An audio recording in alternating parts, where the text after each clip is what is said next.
Guys এসে গেছি, অনেকটাই হাঁটা পথ। যাই হোক, এটা আমার পেছনে, যাই হোক বলা যাবে নাকি, অল নো। অ্যান্ড এখানে একটা স্পট আছে যেখানটায় আমি রোজ এসে দাঁড়াতাম সন্ধ্যে 7টা নাগাদ। ও আমাকে ডাকেনি, তাও আসতাম, স্টুপেড। বাট এনিওয়েজ, আমি অনেক কিছু শিখে গেছি অ্যান্ড মেবি ওই জন্যই আজকে সাহস করে ব্লগটা করতে পারছি। জানি না সাহসটা কোথায় থেকে জুটেছে, বাট আমি তো এটাই মনে করি যে যেখান থেকেই এসে থাকুক না কেন, ইট ইজ গ্রেট। আমার দারুণ লেগেছে। ওর অফিসটা এক্সাইটের কাছে, আমরা রোজ এখান থেকে আড্ডা ফাড্ডা দিতাম অ্যান্ড ওকে আমি বাড়িটারই ছাড়তে যেতাম।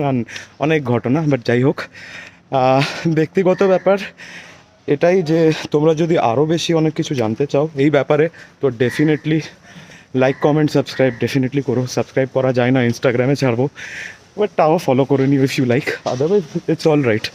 And guys take care, love you all and please, victory.